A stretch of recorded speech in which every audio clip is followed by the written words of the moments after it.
All righty, good evening, everyone. I will call the November 18th, 2025 meeting of the West Richland City Council to order at 6 p.m. And before we get going here, I'd like to ask Stephanie, our clerk, to read the hybrid meeting ground rules and then call the council's roll. Tonight's meeting will be held in person with a virtual meeting component. If you are participating virtually, please make sure the name shown at the bottom of your video view is the name you would like the mayor to use.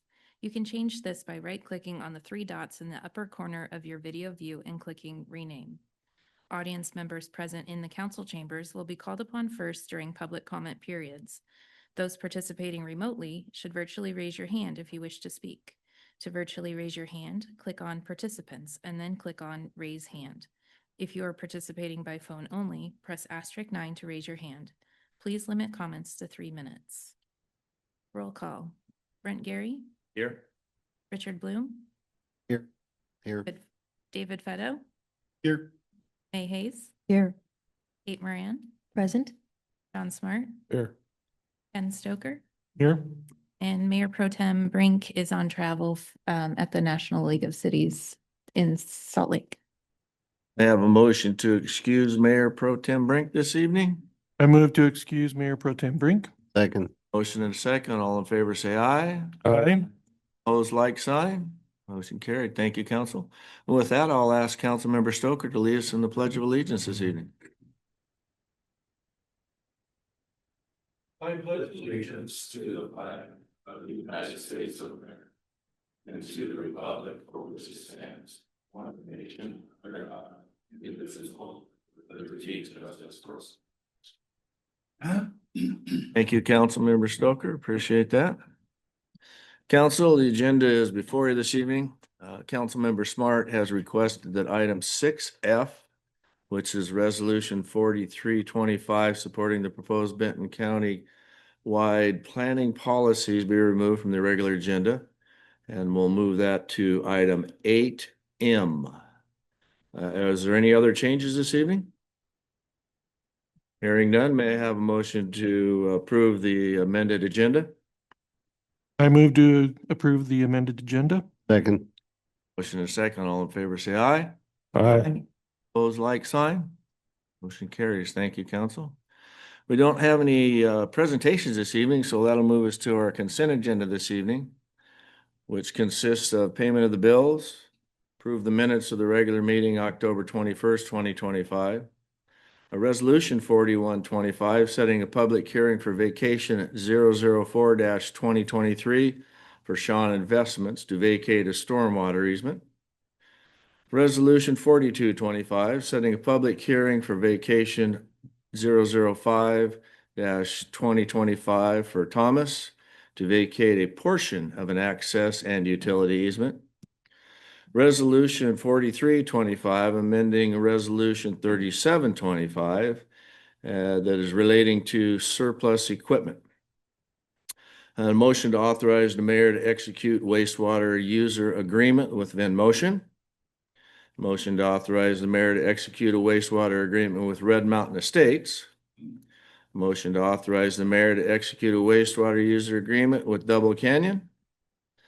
Motion to authorize the mayor to execute amendment number 8 to the engineering services contract for well number 2 replacement project with JUB. A motion authorizing the staff to submit a DWSRF loan application for the Belmont Reservoir project. Motion authorizing the mayor to execute amendment number 2 to an on-call SCADA engineering services contract with RH2. Motion to accept the Keene Road Pathway Phase 4 project as complete. Motion to confirm our civil service appointments. And motion to accept the 2025 street striping project as complete. Is there anyone from the audience who would like to speak to the consent agenda this evening? Seeing no one in-house virtually, if you would raise your virtual hand or *9 to make comment. I see no one virtually. Stephanie, do you? I do not. Good, we'll move on and that. Oh, excuse me, Councilmember Stoker. Sorry, Mr. Mayor. I Forgot to mention this. I was reviewing this again today, and I noticed on 6C that the suggested motion and the text and the background information has the date for November 18th, 2025, which is tonight. But under the recommendation, it does have the date for December 16th, 2025. So is there a way we can correct this properly? Stephanie? Take a quick peek. Like the record to be accurate. Yes. It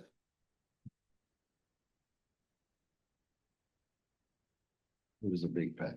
It was a big bag. So the resolutions themselves both establish the date for the public hearing to be December 16th. Only in the recommendation of the staff. So the action is to approve the resolution, and the resolution is correct. All right. Very good.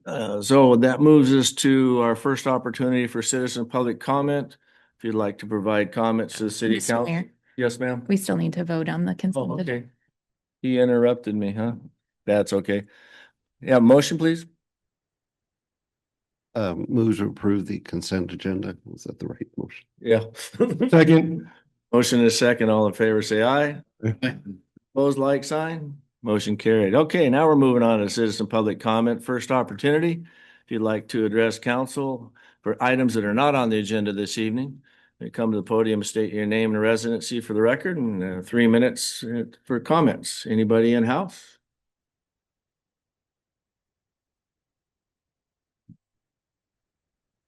Good evening. Name and residence for the record? I'm Jeff Herring, and I'm in West Richland. Do you need the address or? Okay. Well, good evening, Mayor, council members. Thank you for the opportunity to speak. As I mentioned, my name is Jeff Herring. I've lived in West Richland for nearly 15 years, and I'm here to express strong support for keeping aerial fireworks legal and to ask the city to consider expanding instead of restricting the window in which they can be used. This past 4th of July was unusually windy, and that certainly increased concern with the community. But it also highlighted a bigger issue that when the city allows fireworks on only one realistic night, people feel pressured to launch everything on the 4th, even if the weather isn't safe. Giving residents an additional night or two, like July 5th and 6th, or even a broader summer window of several weeks would reduce the pressure and spread out usage so we avoid one overwhelming night. Opponents often mention fire danger, noise, pets, and PTSD. Fire safety matters, but risk increases when thousands of fireworks are compressed into a short window. Spreading out the use lowers the peak load on first responders. And firefighters I've spoken with have actually said they support keeping aerial fireworks legal. With a predictable, well-communicated window and without fear of a ban, they can plan staffing and resources far more effectively. They prefer to be resourced for manageable calls over the alternative of a ban. On PTSD, I want to be very respectful. Every veteran I've spoken with personally, and that's not every veteran, but the ones that I've spoken with, have said that they can clearly tell the difference between aerial fireworks and combat explosions. Several feel their experiences are being disingenuously spoken for by others, and policy should reflect what veterans themselves say. As for pets, I'm a pet owner as well. But the impact is brief, predictable, and manageable. It shouldn't override a patriotic tradition that's been part of West Richland's identity for decades. Another challenge that I think has been recognized is the influx of people from neighboring cities that ban aerial fireworks. Since West Richland prohibits fireworks in parks and parking lots, visitors end up lighting them in residential neighborhoods. Additional designated legal areas, parks or lots, would dramatically reduce congestion and frustration for residents. And rather than feeling pressured by nearby cities like Kennewick, perhaps those cities should reconsider their bans so their own residents can celebrate safely in their own neighborhoods. There's also a real economic benefit. Fireworks stands support small businesses, churches, nonprofits, and the sales tax benefits our city. And on noise, on weekends, we can all hear the racetrack here in West Richland. Loud, unmuffled engines audible for miles. The city doesn't ban the racetrack. It regulates it with quiet hour limits. Fireworks can be managed the same way. I moved to West Richland because of the freedom, community, and tradition this city represents. Eliminating aerial fireworks would erase a longstanding part of who we are. So I respectfully urge the council to keep aerial fireworks legal, expand the allowed window of use, enforce normal quiet hour rules, and open designated areas to reduce neighborhood impacts. This is a balanced approach that improves safety, supports first responders, strengthens local groups, and preserves a tradition that reflects the values of West Richland. Thank you for your time. Anyone else in house this evening? Seeing no one else in house, virtually *9 or raise your virtual hand, make comment. I see no one virtually. Stephanie, do you? Okay, very good. Thank you. Well, then we're going to go ahead and move on to ordinances, resolutions, motions, and public hearings. Items 8A and 8B are a public hearing and an ordinance for the mid-biennial budget review and budget amendment. We'll have our finance director, Erin Gwynn, present her staff report this evening. Erin. Thank you, Mayor Gary. Good evening, council. This evening, I'm presenting the 25-26 mid-biennial budget review and the fifth budget amendment for the 2025-26 budget. I apologize in advance for all the numbers in this. There is a lot of them. So per RCW 35A.34.130, the city shall provide by ordinance for a mid-biennial review and make applicable adjustments to the biennial budget between the 8th month and the end of the first year. So that's what we're doing tonight. The process for review only addresses items that need budgetary changes. The finance staff has reviewed all lines within the budget, as well as consulted with some department directors to determine areas that needed to be updated. So I'll go through funds individually. Most of these items are updates to projections or corrections to items that were missed during the creation of the budget. However, there are a few items that are new. I've tried identifying these new items within my slides. So we'll start with the general fund. For revenues, we're looking to increase tax revenue by $504,902. The majority of this increase is from the increased sales tax revenue. This amendment is reducing grant revenue in the amount of $314,719 from the Department of Commerce for the periodic update grant, as well as the climate portion of the comprehensive plan. These amounts align with contracts that are in place or are in progress. This amendment also recognizes $67,000 increase in interest revenue and $8,300 for miscellaneous receipts that are to be refunded. For general fund expenditures, this amendment increases the council and legislative expenditures by $13,000. This is primarily for recording costs of the ordinances and resolutions, as well as training and travel costs for council members. We are decreasing the expenditure for the comprehensive planning efforts in the same amount as we decrease the grant revenue in the amount of $314,719, and this correlates directly with that revenue reduction. We're increasing salaries and benefits for the Polo dewatering. This is a correction from the original budget that was missed. Another correction is for $13,435 for the park's deferred maintenance project, fixing the fall zone at the playground at the sports complex. That occurred in 2024, but the contractor retainage was paid early 2025. This amendment increases expenditure for external taxes in the general fund. This is a correction from the original budget. These are for assessments paid to the county for items like mosquito control and the Columbia irrigation. And the final updated item for general fund is the miscellaneous receipts. These are just generally in and out. That's a refunded amount. So there are a couple new items included in the general fund. The first is a transfer in from the cumulative reserve fund 002 in the amount of $118,500. And it has a corresponding expenditure for the same amount. This is for a temporary planner position to assist the community development department with their workload. This funding is for a temporary position that would term no later than December 31st, 2026. The other new item is for a backup pump in the amount of $22,000 for the Polo dewatering. The current backup pump has become the primary pump, and we are needing to order a backup soon due to the amount of time it takes to receive.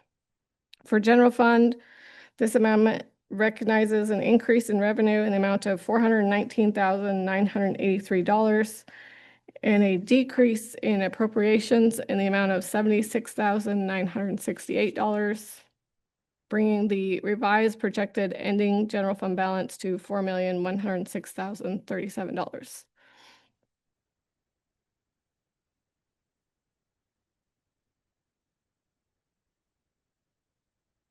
So continuing on with the remaining funds, in the cumulative reserve, Fund 002, this amendment recognizes $107,000 in additional interest revenue.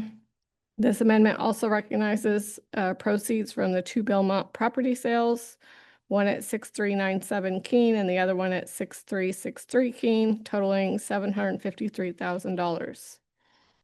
For expenditures in the cumulative reserve, this amendment increases appropriations in the amount of $42,403 for closing costs associated with the property sales. And we're also increasing for a transfer out in the amount of $118,500 for the temporary planner.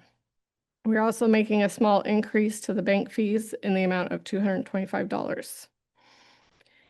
In the street fund, we're increasing revenue for the street cut permits in the amount of $22,300.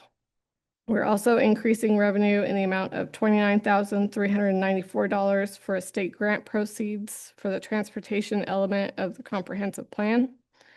On the expenditure side, we're increasing salaries and benefits in that same amount, $29,394 for the staff time associated with the transportation element of the comprehensive plan.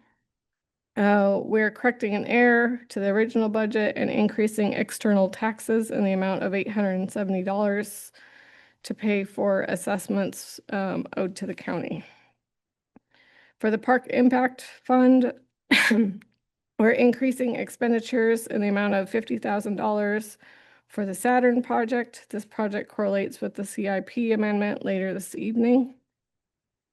For Criminal Justice Fund 105, this amendment increases the amount of tax revenue in the amount of $137,259 and increases interest revenue in the amount of $30,800. For both REIT 1 and REIT 2 funds, 301 and 302, we are increasing the real estate excise tax revenue in the amount of $83,000 for each fund.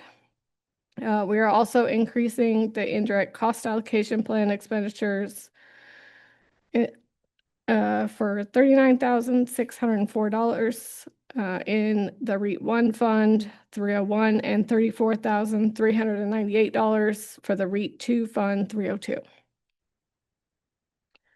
For another capital fund, the Transportation Improvement Program Fund, 355, this amendment is increasing revenue for transportation impact fees in the amount of $40,000. Interest revenue is being increased by $14,800.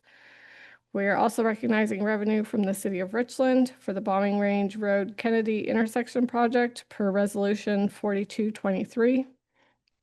Also for the Bombing Range Road Kennedy intersection project, we're recognizing revenue from the Estates at the Bluffs per resolution 2625 in the amount of $10,981.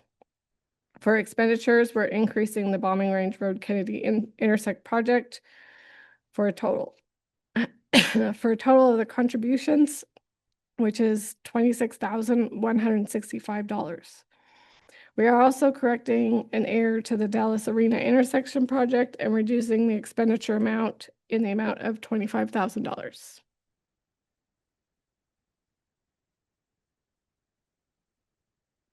Had to do this a few times. She sat down with me in my office and we. Yeah.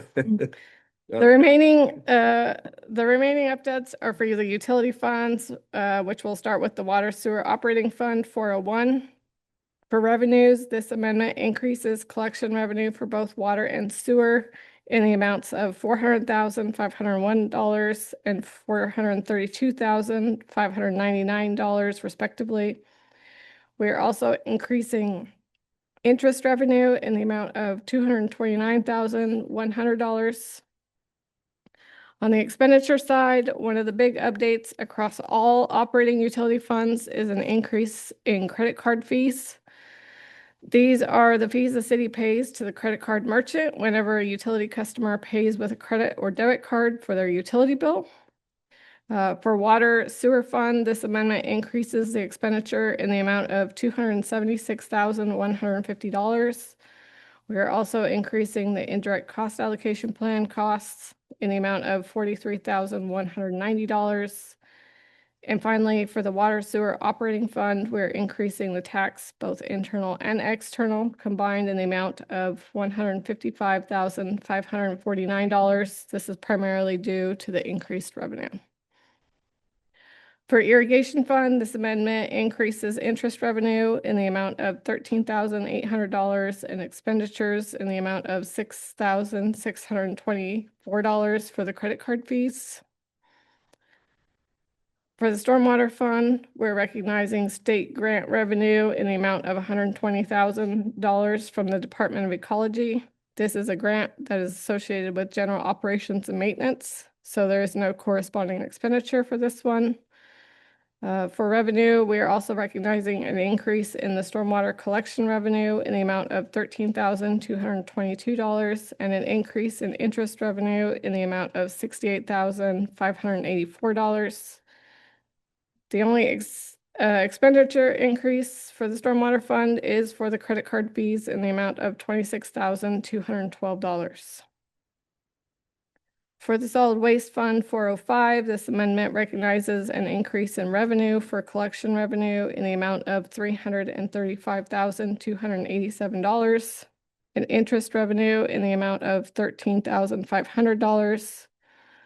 On the expenditure side, this amendment is increasing the appropriation for credit card fees in the amount of $54,400. We're also increasing the appropriation for the indirect cost allocation in the amount of $20,256. And finally, we're increasing the expenditure for Ed's disposal contract in the amount of $211,591.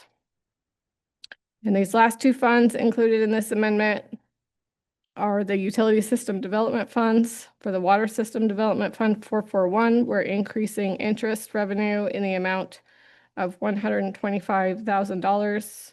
For expenditures, we have an updated expenditure amount for the Well 12 project. The engineer's estimate for construction for the project was increased by approximately $450,000. And finally, the sewer system development fund 442. This amendment recognizes an increase in revenue in the amount of $125,000 for interest. A summary of the total changes. This amendment authorizes an overall increase to the 25-26 appropriation in the amount of $1,480,563 and recognizes an increase in resources in the amount of $3,623,294, bringing the revised budget total to $159,253,179. Right, thank you, Aaron. So with that, I will go ahead and open up the public hearing at 6:23. If you'd like to make comments, please come to the podium, state your name and address for the record. You have 3 minutes to make comments for anybody that's in house. Seeing no one in house, so move virtually. If you'd like to make comments to this agenda item, raise your virtual hand or star nine to be recognized. Stephanie will unmute you. I see no one virtually. Stephanie, do you? I do not. That'll close the public hearing at 6:24. Ordinance 2625, mid-biennial review and amendment. Council, do I have a motion? I move to pass ordinance 2625, amending the City of West Richland 2025-2026 biennial budget. Second. Motion and second. Counselor, any questions of Aaron in regards to this amendment? We'll go ahead and start with Councilmember Bloom. Just want to point out that these are increases in the credit card fees that you discussed, not the total. I mean, they were there before. That is correct. Yeah, That it's is just- the increased amount. This is this because of an increase in the fee or increase in the use of credit cards? Increase of the use of credit cards, but also correlates with the dollar amount. So people's bills are higher. So the fee is based a percentage of what is paid. So that percentage has not changed. Councilmember Stoke? Well, I guess I'll jump to that as my next question. So what triggers the card transaction fees then? I mean, outside of using a card, so I pay mine through my bank bill pay. Is that triggering it or? No. Okay. So we do is literally anytime you use plastic. So whether it's over the phone paying with your credit card, if you're at the counter paying with a credit card, or if you go online and set up auto pay on the online site, or just pay online as a one-time, every time you use that card, it is a fee. Okay, so I'll keep using my bill pay then. My second question was, and maybe this one, so the Department of Commerce grant, why was that decreased and how is that going to affect us? It doesn't really affect us. So this was when the original budget was created, we had an agreement for $500,000 for the grant. So after we passed the budget, we worked with BFCOG. And so they are doing the majority of the planning efforts, not us. We are doing some of them with the transportation element. And so it changed along the line. And so this is updating based on that change. So the climate element was a specific thing that the state has recently adopted that we need to include in our periodic update this year. So rather than each individual city here in the Tri-Cities look at the climate individually in silos, we figured that we all share the same climate. And so we should just do this effort together. And so we worked on it together, which significantly lowered the cost. Those dollars are still available to us, so there'll probably be another budget amendment bringing some of those dollars back into the kitty. But for now, they're in reserve at the state for us. Okay, so again, it's just a shift from us to the county level, and so it's It been was taken a- care of. It's just not on our burden. Yeah, and it was a shift, and I was truing up the contracts that we have, the agreements we have to reflect the actual dollars in here. Councilmember Moran? Thank you. I just want to make sure that I understand of these which number is correct, because it looks like under the general fund, the first item, it had said for the tax revenue, primarily from sales tax, it was increased by, in the packet, 540,902, but the slide said 504,902. Which one is? The packet would be correct. I Okay. probably made a typo. Okay, so it's 540. Okay. All right. Thank you. That is all I had. Perfect, thank you. All right, all in favor, say aye. Aye. Aye. Opposed, like sign. Motion carried. Thank you, council. Moving on to items 8C and 8D are a public hearing and an ordinance regarding anticipated revenue sources and the property tax levy for 2026. And again, we'll have Erin present her staff report this evening. Okay, so tonight's public hearing is to set property tax for 2026. First, we'll review the general fund revenue tax as a whole. This image shows the three main tax revenue sources in the general fund, which are utility tax, property tax, and sales and use tax. This is data from 2024 actual revenue collected, and the taxes accounted for 69% of all revenue in the general fund, with property tax accounting for 34% of the tax collected. Not included in my slide is the revenue source for the library fund. Property tax is the sole primary source of revenue for library services. This was a voter-approved levy lid lift in 2016, and the property tax replaced a 2.5% utility tax that was previously used for library services. The regular property tax levy is used for public safety. This is for the operations of the police department, which includes salaries, equipments, and everything associated with it. Parks and operations and maintenance, general government services. This includes city clerk, economic development, finance, council, and legislative items. And finally, in a separate fund is library services. Some basics regarding the property tax levy. As stated in my previous slide, property tax is one of the primary revenue sources in the general fund and the primary source for the library fund. The city is limited to taking a 1% increase in revenue over the last year. The components of property tax are the levy amount, which is set by the city action. This is what the attached ordinance will do. Assessed value is set by the Benton County assessor, and the levy rate is a calculation of per $1,000 of assessed value. The levy amount must be set by council ordinance by November 30th of each year.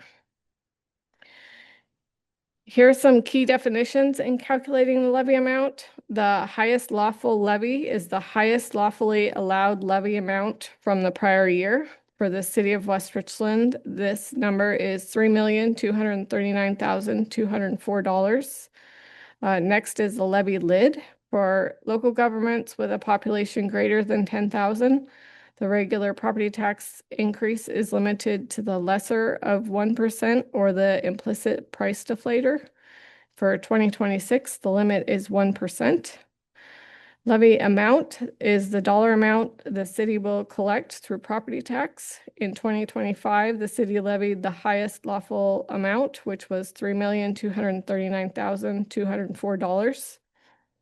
And then you have the statutory levy rate limit, which is the highest levy tax rate allowable within the city. The city of West Richland's limit is $3.60, less the amount Benton County Fire District 4 assesses. We usually take a conservative approach and say that the fire district will utilize their full amount at $1.50, which leaves us with a total of $2.10 for the city's highest possible levy rate.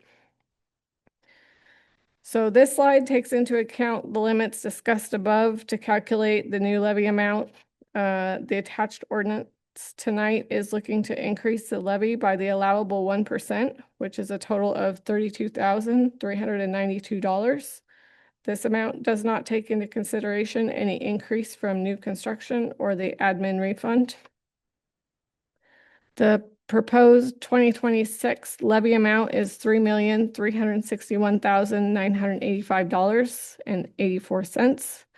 The estimated levy rate will decrease from about $1.14 per $1,000 assessed value to $1.09. This shows the split of general fund and library fund. Until we have another lid lift that changes the ratio, the allocation to the general fund remains at 77.5%, or $2,605,539. The library fund will receive 22.5%, or approximately $756,447. This slide shows an estimated levy amount that a property would pay in property tax to the city for the regular levy. So the portion that goes to the general fund and library fund, a property valued at $350,000 is going to pay a total of $500 for the year. A home valued at $480,000 will pay approximately $524, and a property valued at $800,000 will pay approximately $874. So this is not part of the regular levy calculation, but I like to include the excess bond levy that was voter approved in 2019. This excess bond levy amount does not have the same restrictions as the regular levy. The intent of this levy is to pay for the debt associated with the new police station. The 2026 debt payment will total $539,162.50. Over the last few years, we've had a very high rate of collectability, which has left a small balance in the fund. So this year, I estimate collectability at 99%. So the calculation is to take the required debt payment divide it by the collectability, with the result being approximately $545,000. This slide shows what a home would pay for that police excess levy. A $350,000 home will pay $62 for the year. A $480,000 home will pay $85 for the year, and an $800,000 home will pay $142 for the year. And this final slide is a summary of approximately how your $1 of property tax money gets split up from a residential household within the city of West Richland. So about 37.5 cents goes to the Richland School District, 21.5 cents goes to the state schools, about 19% goes to Fire District 4, 8 cents to the city of West Richland, 8 cents to Benton County, and 2 cents to the West Richland Library, Police Facility Levy, and the Port of Kennewick. And those are rounded, so. All right, thank you. Appreciate that. That's my favorite slide right there to show the big money we're getting off of the dollar, right? So with that, we'll go ahead and open the public hearing up at 8:36. If you would like to address this agenda item, please come to the podium, state your name and residency for the record. And please limit your comments to 3 minutes.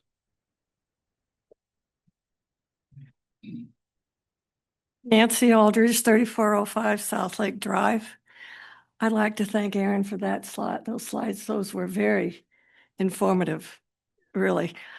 I guess I'm surprised at how little the city collects in the whole scope of what we saw up there, 8 cents, where the schools are collecting a whole lot more, yet we're involved in, as a city, the streets, the parks, everything else that goes with that.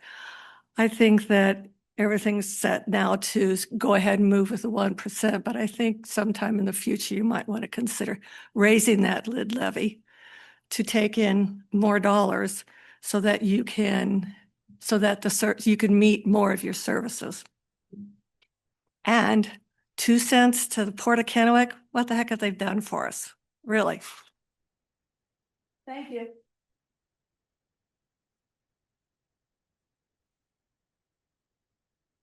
Jeff Herring, 5901 West Latin Loop. So I would like to just voice in the other direction that I would encourage you not to lift beyond 1% at any point. We're already taxed to death. It's too much.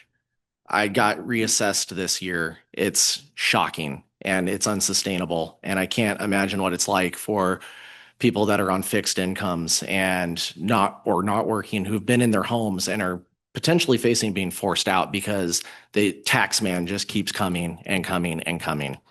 I don't have anything to say beyond that. Just please do not at any point increase taxes. Thank you. What else in house? Seeing no one in house, I see virtually we have Miss Gail Brown. Stephanie, would you unmute her and name and residency for the record in 3 minutes? Floor is yours. Hi, Gail Brown, 4405 Chelan Drive. I just want to say I totally agree with the last gentleman that spoke. All right, thank you.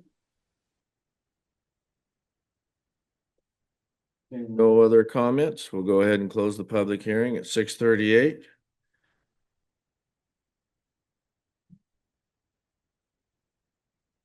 Council, may I ordinance 2725 setting the property tax levy for 2026. May I have a motion, please? Move to pass ordinance 2725 and approve the levy certification fixing the amount of ad valorem tax to be assessed during the fiscal year ending December 31st, 2026. Second. I have motion with second. Anyone else like to make, or excuse me, any questions of Aaron that weren't answered in the staff report? Councilmember Bloom? I just wanted to make a comment that a lot of the pressure that we see as far as property tax comes down to, my property's assessment went up a great deal, but what's missed in this is overall your tax that we're collecting doesn't go up more than 1%. Your assessment, as the assessments go up, our millage goes down. And the dollar value we can pull is only 1% more, $32,000. So I think that's missed on a lot of people.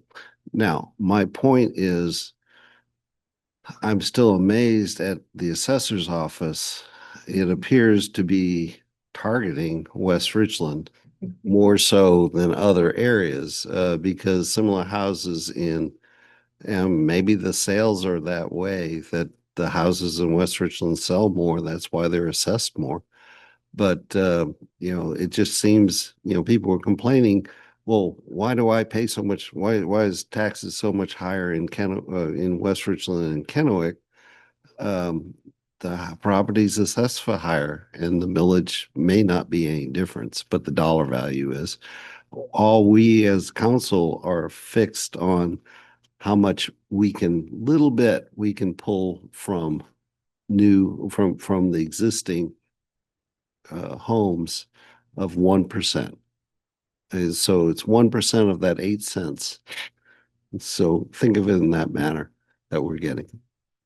Thank you, Councilmember Bloom. Anyone else? Seeing none, all in favor say aye. Aye. Opposed, like sign. Motion carries. Thank you, Council. Okay, we're going to move on to item 8E and F. That's public hearing and a resolution amending the 2025-2030 capital improvement plan. And we're going to turn it over to Public Works Director Roscoe Slade for his staff report this evening. Ms. Slade. Thank you, Mayor. We'll give Aaron a break here. So council, what you have before you is our amendment number 2 to the 2030 capital improvement plan.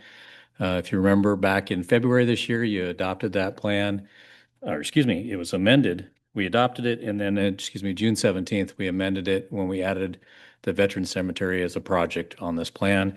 Amendment 2 before you tonight adds 2 projects to it. One is the Harrington Road Grocery Boulevard Transportation Project, and the other one is the Saturn project that was part of the earlier action item.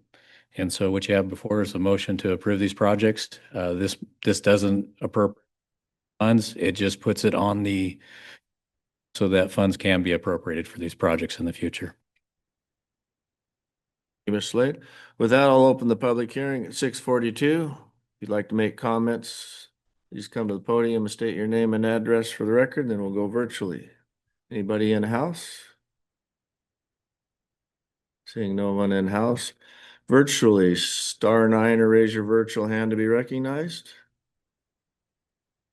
I see no one virtually. Stephanie, do you? Thank you. With that, I'll close the public hearing at 6:43. Resolution 4525 adopting the 2025-2030 capital improvement plan amendment number 2. Council, do I have a motion?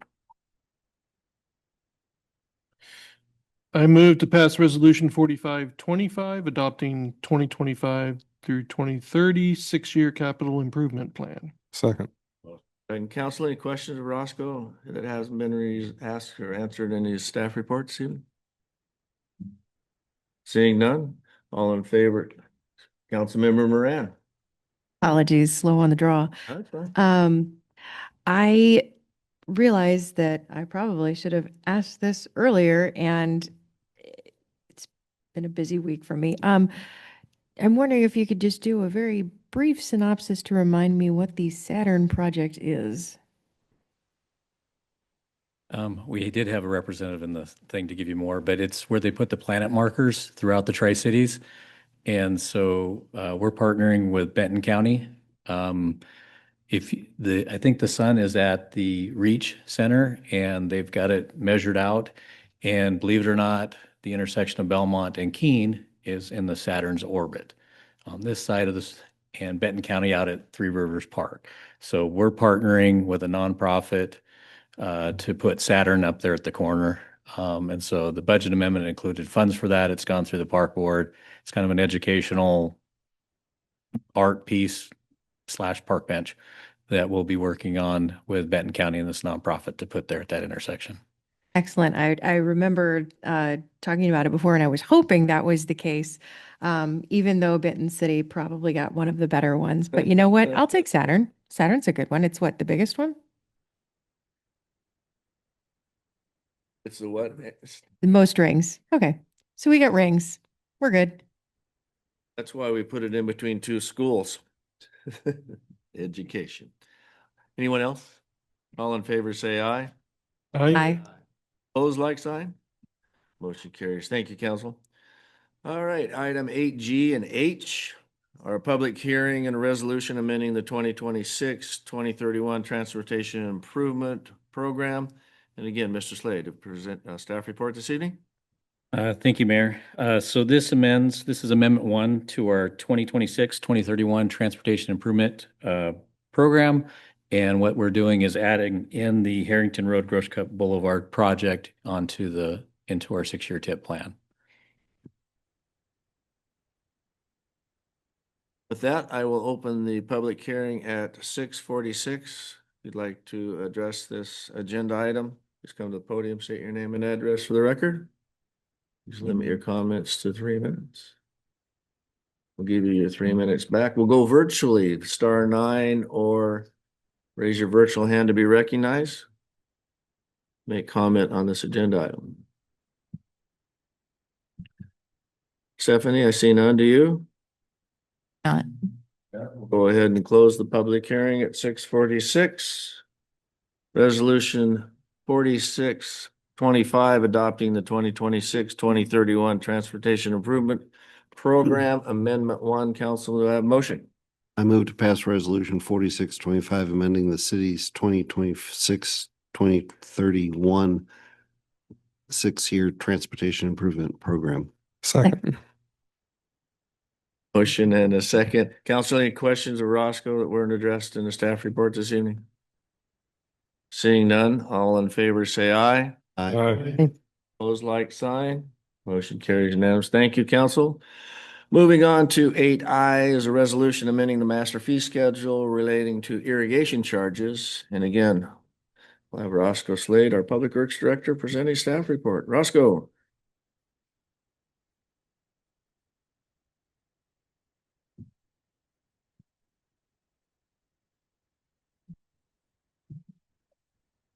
I got 5 pages in my script tonight. Yeah, this is to give Aaron a break, but basically, Public Works and our finance department work together to update the rate model for our irrigation systems that we operate. So this has to do with the one that's at Luann Estates, Brotherhood, Flat Top Park, and what we call Well 6 that services Desert Sky Elementary with irrigation water. You can see the goals that staff utilized when updating the irrigation rate model. Basically, these rate models, we look ahead 10 years, and what you have before you is looking at amendments to the rates over the next 6 years to keep the utility sustainable and try to maintain rates. If you look at the staff report, the last time irrigation rates were raised was nearly 4 years ago. So we've done a good job of keeping the rates steady and low as we can. One of the things that occurred, it's been in the paper, you saw our state legislature and governor sign the largest tax increase. A lot of those things are starting to filter out. And one of those things was the B&O tax, which I thought was for businesses, but apparently the city pays that on its utility on the gross revenues. And so that tax is going up from 1.75 to 2.1, which doesn't seem like a lot, but it has an impact. And in the past, when we've had these little, I want to say nickel and dime things, we've tried to just absorb them. And we're at the point where you just can't continue. It's just, you hear it from small businesses. We're in the same boat with it, that at some point, these taxes that are passed on at the state down to us gets passed on ultimately to the end user and our customers. So that was part of it. The other part of this was the irrigation systems themselves. They're all combined into one, but they're 4 separate systems. the emergency reserve balance that we have was only 25,000. And so we discussed raising that up to 100,000, not a lot at once, but a little bit each year up until 2031 to get that balance. In case there was a major system failure or something, the money would be there without having to raise rates in the future to do major system emergency breaks. The other thing it does is the age of those systems. We need to invest in water main replacement or irrigation main replacement, pump motor replacement over the next 6 years. So a large investment, about $240,000 in those for those systems. And then if you live in the Brotherhood, or you talk to Councilmember Bloom, the Yakima River is dirty. It's got a lot of that grass and different things. And the filter system that we have at Brotherhood isn't working very well. And so it's clogging everybody's filters. So there's money appropriated to put one of those rolling drum screens to help with that milfoil getting in people's system there. So they actually can use the irrigation water. So those are the biggest impacts. So you're looking at effective December of this year. And so our irrigation rates, we don't just charge them a one lump sum thing or just during irrigation. We spread out the monthly cost over 12 months to help people with budgeting. Again, we haven't raised them in 4 years, but we're looking at $1.30 effective December 22nd. So they'll see it in their January bill, which is, actually due in February because that was when they'll see it. The breakdown of that, about 11 cents, is due to the state B&O tax. The other stuff deals with the capital increases that we did in the emergency fund. The other in here is apartments will be connecting to the Well 6 irrigation system. Currently, the only customer is the school districts there. And so we needed to establish a rate for those apartments to pay to act for the irrigation. It wasn't in the master fee schedule. And so you see that rate is also in there effective in 2026. There is to the school district about a 5% increase in their monthly rate effective next year. So that's what you have before you, Council. Thank you, Roscoe. Is there anyone from the audience who'd like to speak to this agenda item this evening? Seeing no one in house, I see we have virtually Ms. Brown again. Stephanie, you on mute here and go ahead. Hey, could you just remind me of why we have that, the city has that Luana, that part of it? Why didn't the irrigation company just come back in and take control of that? Seems like that'd be a lot easier on us. Yeah. I don't remember why we didn't. Yeah, that it would, unfortunately. Thank you for your comment. All right, council, may I have a motion? I move to pass Amendment 4725, amending the master fee schedule, Schedule E, Section 21AA, BBA, and BE, irrigation charges. Motion and second, council questions, Roscoe, or previously answered in the staff report. Mr. Bloom. I will congratulate Roscoe. Believe it or not. I look at it, did the quick calculation, it's $312 a year. Do you know how much my little property over on that CID was charging me? $436. So Ms. Brown, you might not want CID be running your system. The city is doing it a little cheaper. Anyone else? Seeing none, all in favor say aye. Aye. Those like sign. Motion carries unanimously again. Council, thank you. All right, moving on to item 8J is a resolution amending the master fee schedule relating to water service charges. Again, Public Works Director, Mr. Slade, your staff report this evening, sir. Thank you, Mayor. So now we'll move on to the water utility. Again, it's a two-part. We went through, again, we're in the middle of updating our water system plan. And as part of that is updating our rate model that isn't done. Originally, we hired a consultant that retired. And Aaron in our finance department said, oh, we'll do it. Well, there's too much going on in finance department to do it. It's a little more complex in the water system. And at this point, we are looking at hiring a different consultant to help our finance department get through it. It's a lot of work, unlike some of the smaller utilities we have. The water is pretty complex, a lot of capital projects, a lot going on. And so what you have before you is a increase in the water utility rate. We're looking at a CPI adjustment. It's kind of an interim deal until the rate model can be adjusted early next year. And it also includes the impact from the B&O tax at the state level. So we're looking at increase of $1.32. I hate to put that. We usually try to keep these down to 50 cents, but we're $1.32. 25 cents of that is the state's B&O tax raising it. The other is just the 2.8% increase CPI, again, as an interim one until we can finish the update of the rate model and then come back and adjust as needed over the next 6 years based on that study. The other part of this is we did have this discussion with the utility committee. So 3 council members make up the utility committee: Mayor Pro Tem Brink, Councilmember May Hayes, and Councilmember John Smart. So we do talk about these things and deliberate. Like I said, the 2.8, don't really want to do it, but I'd rather do a small increase now than get the rate model done and find out we have to do even a larger increase down the road. So it's kind of to help even these out, these increases. But it does increase single-family residential home with a 1-inch meter. They're currently paying $38.15 as a base rate. It'll go to $39.47 per month.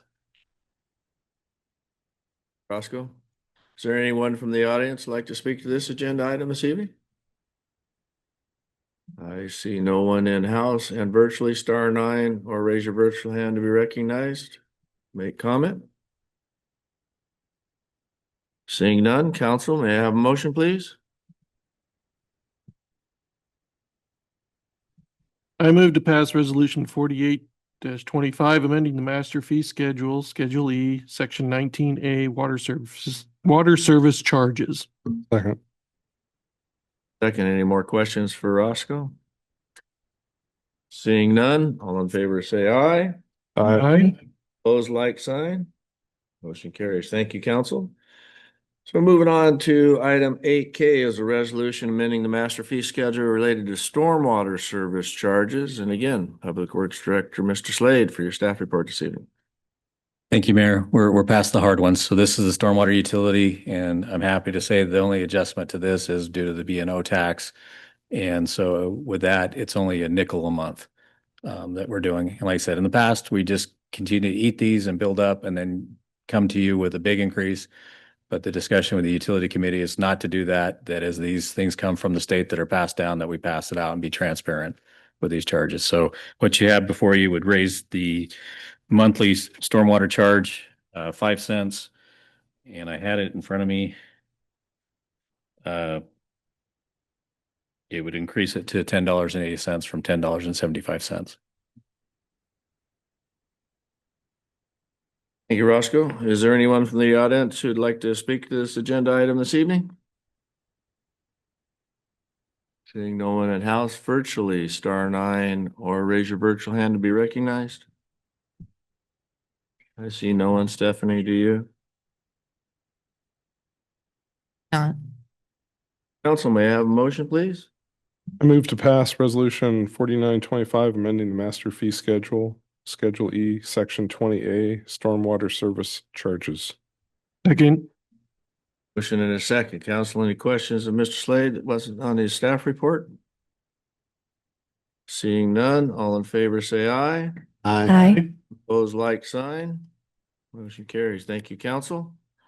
Moving on to item 8I is a resolution amending the master fee schedule related to the sanitary sewer charges. And again, Mr. Slade, your staff report this evening.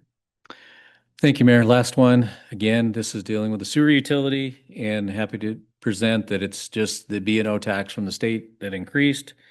And so we're looking at 20 cents a month, taking the monthly rate for a single family residential home. The increase of 20 cents per month would take it up to $55.45 per month. One from the audience speak to this agenda item. Seeing no one in house, virtually star 9 or raise your virtual hand to be recognized. Seeing none virtually, Stephanie, do you? I do not see anyone, no. Council, may I have a motion, please? I move to pass resolution 5025, amending the master fee schedule, Schedule E, Section 18A, sanitary sewer rate charges. Second. And council, any questions of Roscoe this evening? This agenda item. Seeing none, all in favor say aye. Aye. Aye. Opposed, like sign. Motion carry unanimous. Thank you, council. And we're going to move on to item 8M, was removed obviously from the consent agenda per the request of Councilmember Smart. And with that, Councilmember Smart, I'll go ahead and turn the floor over to you to make comment in regards to your concerns related to this agenda item. Sir, Flav. Sure. Thank you, Mr. Mayor. Council, I just wanted to bring this off the consent agenda because reading through the policies that we are voting on for Benton County, what's it called? Sorry, the Countywide planning policy. countywide planning policies, right? Thank you. Appreciate that. So I agreed with more than I disagreed with, but there were some pointed locations I wrote. One of them is policy 1 through 5. So let me scroll to that, like the rest of you might be able to do as well. So, and then I'll mention that, I've had discussion with Eric afterwards, and I'll summarize that as well. But I did want to bring these up to the public and just let you know how fun it is to live in Washington State. So policy number 1-2 says, and this one particularly hits home with some of us, reduce sprawl. Now, personally, I've seen sprawl defined as, I can't think of how many different ways I've seen sprawl defined. But it says reduce the inappropriate conversion of undeveloped land into low-density development, lacking adequate services, injurious to the ground and surface water quality, destructive to the area's agriculture lands base, and less than cost-effective relative to the public service costs. I don't know, it just seems like a very damning critique on something that's not a high-density development. And I don't agree with it. So that's one of my beefs with this. Transportation is next. Encourage efficient multimodal transportation systems that may reduce greenhouse gas emissions, and it goes on. And I just have to say that I'm not a believer, nor have I seen any defensible scientific evidence that our emissions are increasing greenhouse gases to the extent that change any kind of climate in this planet. Not even close. And I used to do atmospheric chemistry, and I've done the calculations. It's ridiculous. So I just hate to see it put in our policies, and I hate to put my name on it, voting for this policy, but we'll get to that in a minute. Housing. Plan for and accommodate housing affordable to the range of low to moderate income households and other income levels as defined as follows. Lists a bunch of Washington administrative codes.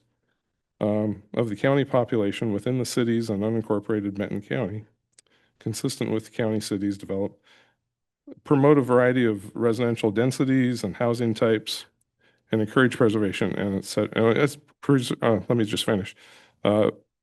Densities, housing types, and encourage preservation of existing housing stock in concert with, again, some RCWs. So the business about promoting, I'm certainly okay with the market-driven housing variety that our citizens demand. But when it talks about promoting, what I know that means is it means promote high-density, ultra-low income places where we can shove everybody in a small box. And what I understand, which I don't think most people get, is the idea of macroeconomics, the supply and demand. So the more of these you build, the less expensive they become, and the more expensive what we would consider an average American household will become in the future. So it just looks like a bad vector to me. Economic development, encourage economic development throughout the county. Promote economic opportunity for all citizens, especially for unemployed and disadvantaged persons, promote the retention and expansion of existing businesses. It goes on. And what I say to this is let the free market do its job. You know, if there's positions for people that are quote unquote disadvantaged, which I would like to see somebody prove to me somebody's disadvantaged, but disabled is different than disadvantaged. Make sure you note that. And unemployed or disadvantaged persons, like, let the economic system work that out. There should be jobs for everybody. If we didn't have a minimum wage, nobody would be unemployed, by the way, just as a note. All right, that's that section. Then the last one, climate change. See, is the last? No, not quite. Climate change and resiliency.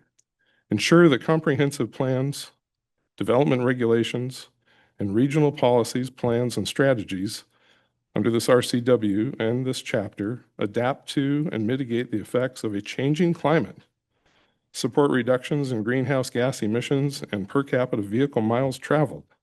What that means is, by definition, support the idea of a 15-minute city where you don't really need a car. You can walk everywhere you need to go in 15 minutes or less. That's what they're doing in China and have been for the last 20 years. It's what Khrushchev pointed to on his planning table in the Soviet Union as to how to develop Soviet communities.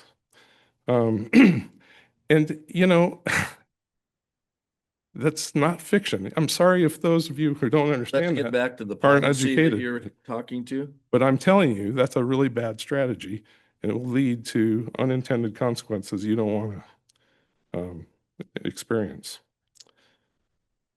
Yes, Mr. Mayor. Thank you. Holy smokes. Not everything I have to say can be said in 3 words in a sentence, okay? So just give me a break.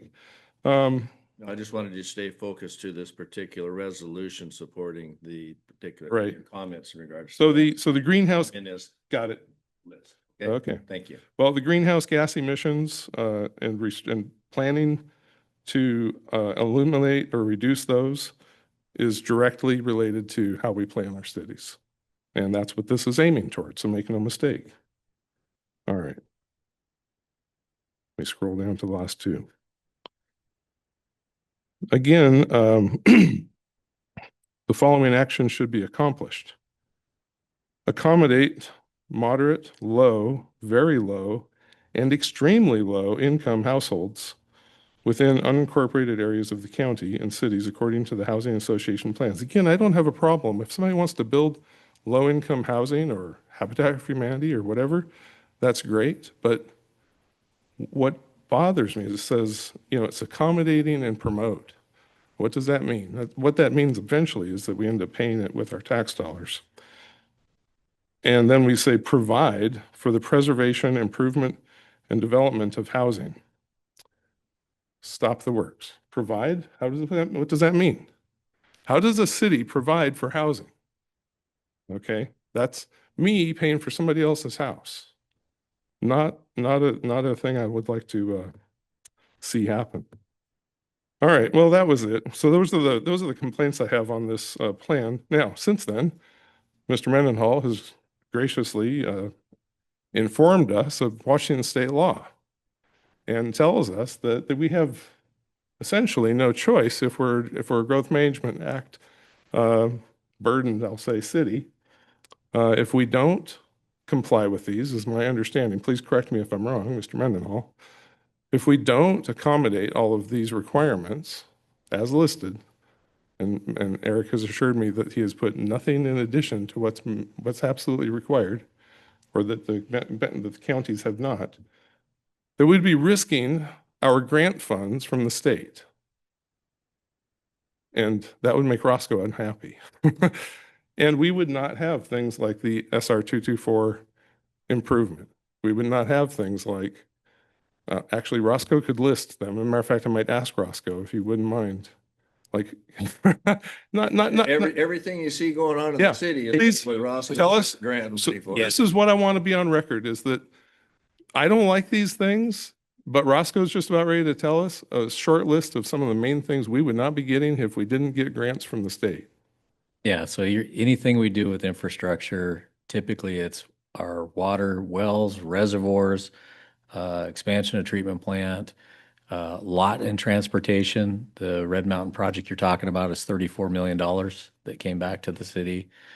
Pathway projects, commerce grants that's helping us do these comp plans. We've got school zone flashing. I mean, it's tied to a lot of money at the state level, and this is what's in your legislative priority is to keep planning at the local level. Unfortunately, your legislators are doing it in Olympia, one size fits all, and pushing it down to the cities. So here we have the choice to subscribe to the state's blackmail of forcing us to comply with these things and still get our money back from them, or stand our ground and say no, that this is not the path we want to take. And that may be not the path that, I'm not speaking for the council. You guys may want to take that path. But what I see is a path that leads to a type of development that the World Economic Forum is pushing, that China is pushing, that all the other socialist countries and the nations in the world are pushing. And it's not a future that I'm looking forward to. So I just wanted to point this out as to why I will vote the way I do. And just welcome any other comments. I'd love to hear rebuttal. Thank you, sir. Eric, do you have anything you'd like to add in regards to this agenda item this evening? Not really. However, I will provide, I did send out to council, and I'm happy to send it out to if anyone else, if they're interested in receiving a copy of the email to council today. But there are several, the House Bill 1110 was the housing bill that requires much of what you're seeing before you this evening that John brought up, as well as House Bill 1181, which is the climate element requirement, which added in the comprehensive plans, there's a whole list of different elements that are required. It has that listed now as an element that is required. So what's before you is part of Growth Management Act is that we work together as a county on our planning policies to make sure that we're all kind of in line with each other and we're not trying to have, poor planning between different jurisdictions, especially when we abut each other. So it's really trying to play together in the sandbox in a lot of ways. So that's what these policies are for, is to help us play together in the sandbox. But the significant changes are those, there's a whole lot of just clerical changes that were made, but the significant changes that you see in here were to address what is required by the state through these House bills that were passed by the state legislature. And they were the minimum necessary to comply with the Growth Management Act so that we don't lose those fundings, because the tax dollars that we do pay towards the state that come back to us, we are getting significantly more than what we're paying out to the state, especially with the Red Mountain SR 224 project. That's significant dollar amounts that are coming back. So if we were not in compliance with the Growth Management Act, not only would we be paying those taxes and them not coming back to us ever, but then we'd have a significant tax burden increase on our community so that we could at least provide the services and infrastructure improvements that are needed. So the rates that you just passed for water, sewer, and all those utilities, the nickel and dime of what those are, there would be significant increases otherwise if we were not compliant with the GMA. Thank you, Eric. Appreciate that. With that, council, may I have a motion, please? I move to approve Resolution 4425, approving the modified Benton countywide planning policies as attached in the staff report and forward on to the Benton County Commissioners. Second. Motion and second. Any more questions in regards to this agenda item, Councilmember Bloom? As a former compliance officer, compliance is always compliance. Councilmember Stoker? Well, I just want to share that while I'm going to vote for this, I will be doing so holding my nose figuratively. I have many similar concerns as Mr. Smart, but we are over a barrel, and this is not the hill that I want to die on my sword on.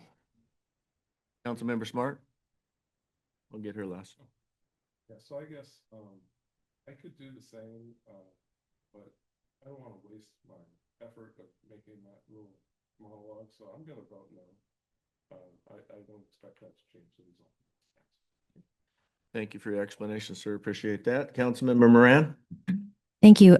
I would just like to thank Eric and the staff for all of the work that was put into this. I know that it's hard to make certain that we're meeting everything that we can while also making sure that we give ourselves the most amount of freedom to move within those. So thank you very much to you and your staff. And I would also like to highlight once again that you had said that we receive more from the state than we give to the state. We are what some might consider welfare areas. So I would just like to make sure that we understand that. And let me just add, Eric, I appreciate your efforts as well, and I certainly appreciate Roscoe's efforts in obtaining these funds.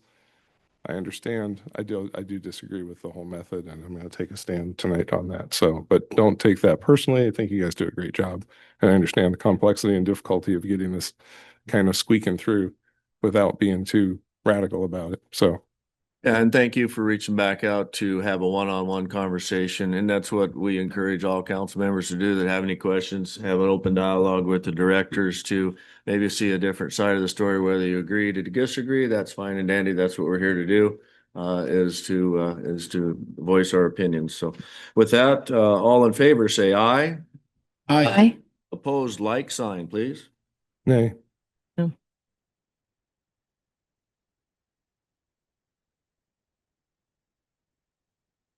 Let's go. All in favor, say aye. Aye. Aye. Opposed, like sign. Nay. Appreciate it. All righty, with that, we move on to unfinished business this evening. Nor we have any new business, so we'll move on to our second and final citizen public comment. If you'd like to address council, please come to the podium, state your name and residency for the record, and please limit your comments to 3 minutes. Hello again, Jeff Herring, 5901 West Latin Loop. I don't think I missed it. I don't think you guys held comment on that last item before you took your vote, and I don't know why. But I want to thank Councilmember Smart for your courage, and I agree with everything you said there. And I think voting in favor of those of you who just did is similar to justifying the actions of an abusive spouse who then turns around and says, well, I'll still pay your bills and go ahead and buy yourself something pretty at the store. It's shameful. And I don't think you should have voted that way. Thank you. Anyone else?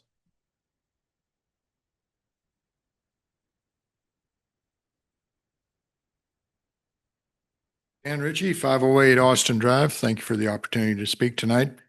2 items.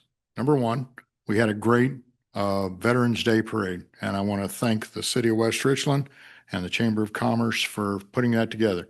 And I know, May, that you have been building that for 100 years. So thank you for doing that. Item number 2, 16 and 22,000. Now, Aaron's given us a lot of numbers tonight, but those are the 2 I'll bring to the table. 16 years that Bikes for Tykes has been building bicycles. And in that time, after this year, we will have cranked past 22,000 bicycles that have been given back to the community that we live in. And you guys have been part of that. And I encourage you to come out on December the 5th, the first Friday, and we'll have flag raising at 8:30, and we'll have lunch about 11:30, and we'll do about 1,000 bikes in between. So if you've never been, it's a sight to behold. Thank you. You have snack time in there too? Oh, certainly. Thank you for the update on Bikes for Tykes. That's great. Okay, let's see. Anybody virtually that would like to make comment this evening? Raise your virtual hand or *9. Seeing none, we'll go ahead and move on to staff council reports and comments. We got the whole crew over there tonight. All right. We'll go ahead and we'll start with Erin. She's already had her 2 water there, so she's got fresh voice, and we'll go back and end up with the chief. We're good. So I'll keep it quick. We just want to let you know that we started our audit for 2024. The auditor if they haven't already reached out to you, maybe reaching out to you soon. I believe the entrance conference will be December 2nd. So if you do plan to participate, please let Stephanie know. And we'll roll right over to Stephanie before we bounce back to Eric. I just wanted to remind those elected officials that will be taking a new term starting in January that the AWC elected officials training is coming up in December. So if you have not already signed up, I would highly encourage you to do so. It is a requirement for elected officials to take that training within 90 days of taking office. Thank you. Thank you, Stephanie. Eric? Thank you, Mayor, members of the council. I just want to let you know I'll be attending virtually next council meeting. I'm going to be on medical leave, but I will be here in spirit online. So I'll be available for questions during that meeting if necessary. Also, this week we did receive a rescission of a purchase and sale agreement for the car wash that was the last lot on Keene Road there towards the west. So that lot is back up for sale. We have seen significant interest in those lots as of late, so I'm not too worried that we shouldn't be seeing another purchase and sale agreement come in on that. But I just wanted council to know that lot is back on the market.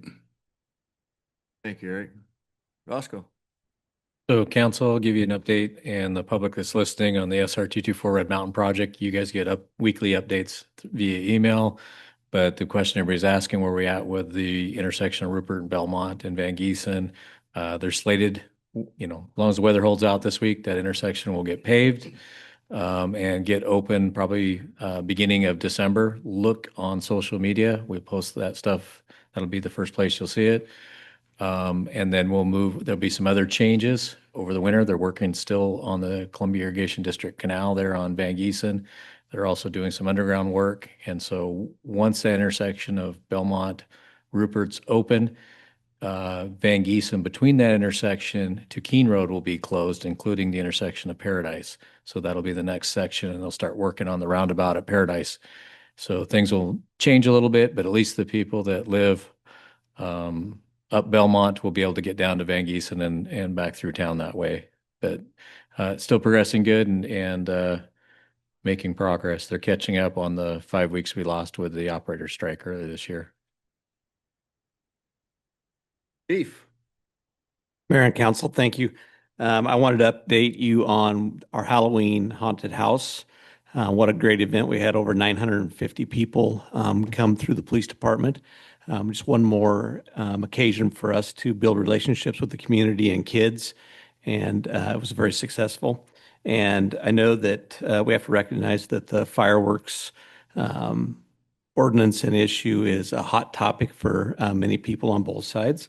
And we'll be looking at talking with legal about some things, but we're going to hopefully try to create something that is satisfying to both sides of the community. And we know that there's a lot of passion on both sides. So we're going to be taking that into consideration here in the future. Council comments? Reports?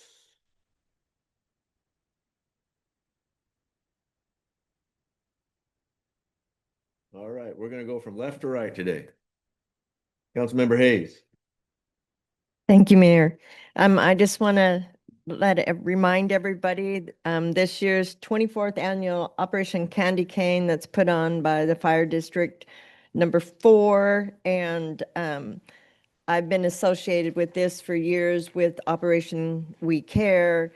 And so I encourage everybody to come out and bring some canned goods, dried goods, and for the less fortunate, because we do have a lot more in this region than people really think. And what happens is after the food drive, then all the food comes back to Operation We Care, and we distribute it to the schools, the 6 schools here in West Richland, to the veterans. We have 2 veteran homes we work with, and then at the just individual veterans, we work with the seniors, and so it goes out to everybody. And so it's really a great thing to be part of. I encourage you to come out, bring some canned goods, and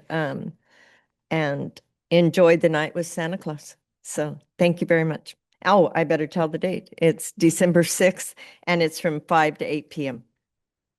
Thank you. at Flat Top Park. Moran? All right, so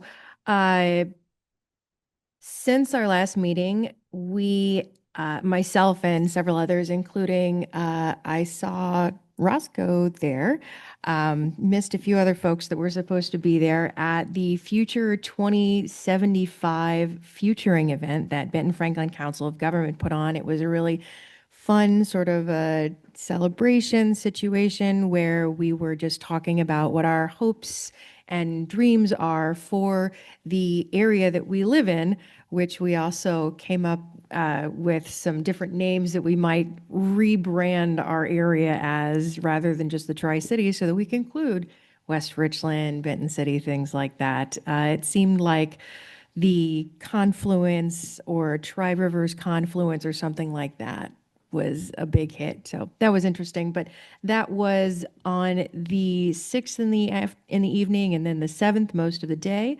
That was a fun one. And then, of course, the Veterans Day Parade was fantastic. Big thanks to the Chamber on that.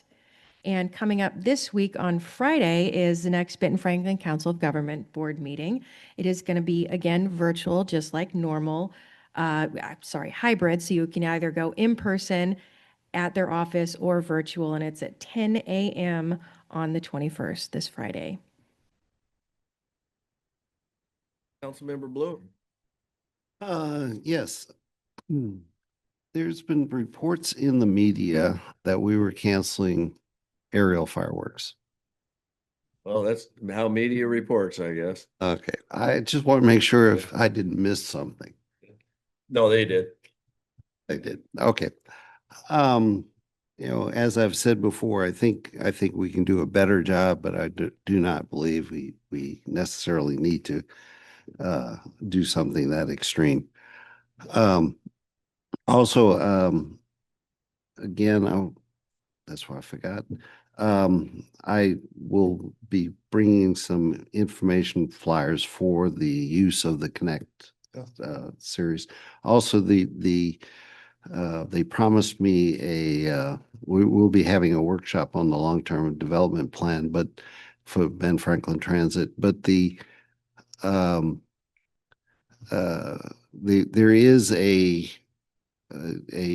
analysis now currently of the use of Connect within West Richland that I'll be bringing to council. I'll pass it on to you guys from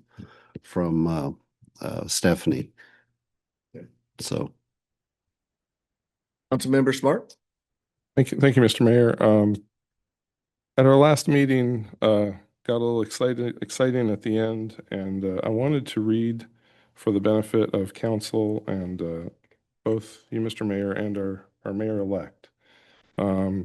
Another rule that MRSC points out on their page is, quote, allowing a speaker to make a statement at a public meeting or during public comment period in support of or opposition to any candidate or ballot measure. It may be helpful, particularly during election season, to include a note to this effect on the public comment agenda item, citing this RCW, and to have the presiding officer make a similar announcement at the beginning of the comment period. If a speaker violates these provisions, the presiding officer can interrupt the speaker as they would any speaker who would violate public comment rules. So just for future reference, I think that was something that could have been applied at our last meeting. I also just want to support our citizens for coming tonight, and thank you for those that are now on Civil Service Board. And Mr. Herring, your fireworks comments, I agree with, I think, all of them. I think it's going to take some work, and I think that there are, Chief Fry has said that there's some stuff going on. I'm not exactly aware what that is, but I know that there are some folks outside of the city who are also interested in providing alternatives to help reduce the concentration of fireworks in small neighborhoods. And so I think that there's a lot of work to do there, but I would encourage this community, since we are coming up on our 250th celebration, it would be an excellent time to adopt some new rules, which I agree, loosening the rules will make the situation better in general. We won't go into detail right now, but right now we've got everything concentrated essentially on one night of the year. I talked to a friend who lives in Iowa. He goes like, "You're kidding me. We can shoot off fireworks any day of the week." And it's never a problem. Anyway, just saying. There's a lot of work we can do, a lot of discussion to be had. I would encourage you to contact myself or the chief and find out if there's a way for you and other citizens that are interested to help contribute to the organization of a new system of celebrating the 4th of July without increasing the restrictions. But I think lead with a carrot, not with a stick. Thank you.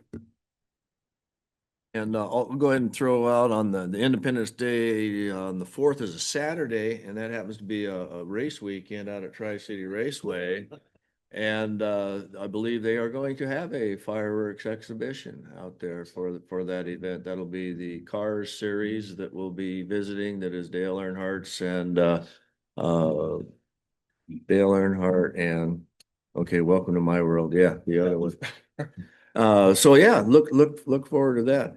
And then again, too, on the chamber side of things with the Veterans Day Parade, and thank you, President Fetto, the chamber president, for taking the Veterans Day Parade to the next level and including and inviting other elected officials throughout our region, because it is a regional event. And so thank you for making sure that everybody's involved with that great exhibition of patriotism.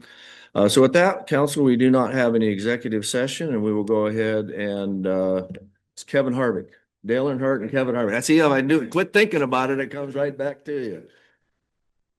Oh no, I'm about ready to hit the gavel here. I really appreciate the light display out there at the racetrack. Yeah, take a look at Kind of neat. Facebook. Yeah, They've those got that a- don't, take got- a look out there. Yeah, they got a big event coming up that it was a trial last year, and it was a trial by fire, kind of like the first time they had a race event, and they didn't expect the turnout that they did. And now this year they have got the transportation plan with DOT together for the traffic control, and things are, it's like everything else. You got to do it once to figure out how, lessons learned, right?